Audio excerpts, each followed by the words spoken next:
All right, people, so what is your food standard in 2022? Or how about we tighten it up just a little bit and we say, what is your dessert standard in 2022? I think that's great. Dessert, snack kind of standard, so it's not so massively when we talk about food as a whole. But I'll give you mine, specifically related to desserts and sugars and that kind of stuff. As a recovering sugarholic, and please keep smiling throughout this whole time. No judgment. This is just supporting our health accumulation in 2022.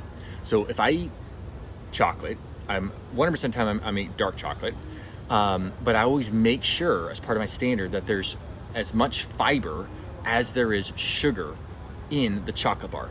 So this generally puts me at about 90 to 92% plus dark chocolate if I'm gonna eat dark chocolate. And I don't buy or eat store-bought desserts.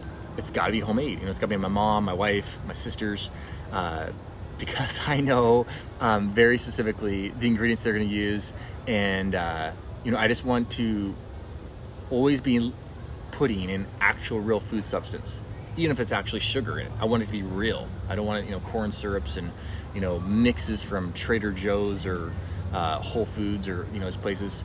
Because they put all this extra stuff in there when you use these mixes, as opposed to, it can be like 3 or 4 ingredients. For instance, I might add, my sister-in-law, I guess would be what her name is. She created a cheesecake, and normally I would never eat cheesecake, but she made this homemade cheesecake. And when we were on vacation with their family, and just had a few ingredients in it. Essentially, it's like cream, cheese, sugar, and eggs or something like that. She reviewed it with me, and the thing I thought was cool, and I had some of it, is that's just awesome. It's like 3 or 4 ingredients.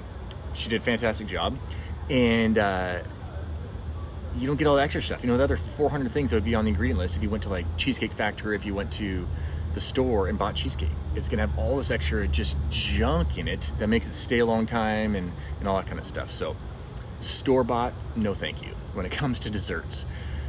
Homemade all the way, every time. And you know what? It's gonna taste so much better if it's homemade. And there's all that love and affection that's put into it as well. And if you pick certain people that you're willing to receive desserts from, that also cuts down the potential of having to say no to these other people or no thanks all the time. Because you're just like, this is what I do. This is how I stick with it. And people over time, they just stop dropping off desserts because they know that it's probably not gonna work for you. So I'm okay with skipping dessert as well, and I think that's totally reasonable for any of us just to be okay. And I'm not concerned about hurting anyone's feelings because I skip dessert. And you shouldn't feel like you're hurting anyone's feelings, and you shouldn't feel like somebody else must eat the dessert you make. Because think about it, how many people do you know, maybe yourself included, who are addicted to sugar? They're addicted to these things, and potentially the reason they're skipping, they're bypassing, they're not eating it tonight because they're trying to keep that addiction at bay.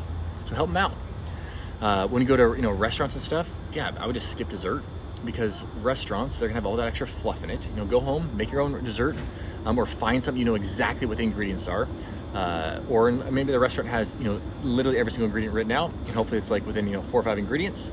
Maybe it's okay, but otherwise, I know that restaurant dessert is gonna be like corn syrup, hydrogenated oils, just processed dairy like to the max, whey protein, isolates, all this kind of stuff is gonna be loaded up in that restaurant dessert. And I have just no desire for that, right? And I don't think any of us actually have desire for that. I'm not saying it doesn't look good and it wouldn't taste good, but what we really want is we want something that tastes good, satisfying, enjoyable, special, but also is loaded with real food substance, right?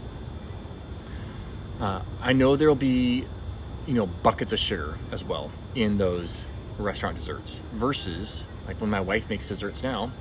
She cuts the sugar down to such a minuscule amount, and yet through training, it tastes so delicious still. So if we want a strong, which I do, robust, capable brain and body and joints and connective tissue, all the way through our life until we, pass from this earth, then it's invaluable that we hold a high standard when it comes to desserts. Because otherwise we're gonna be inundated temptation's coming our way, and I'm still tempted, but it doesn't mean I have to give into that temptation, right? There's always a way out. That's the Bible right there. There's always a way out. So yes, desserts are gonna be tempting, but if we have a standard that we're going from when it comes to desserts, comes to added sugar items, then we're much, much more likely to be able to stick to our guns and feed that standard. It's like, why am I doing this? Well, this is my standard. So I'm not getting the restaurant food. I'm sorry, I'm not gonna eat that Costco pumpkin pie or whatever. But maybe I'll eat my mom's pumpkin pie or my mom's apple pie.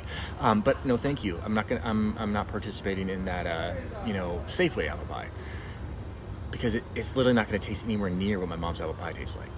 All right, I'll see you guys next.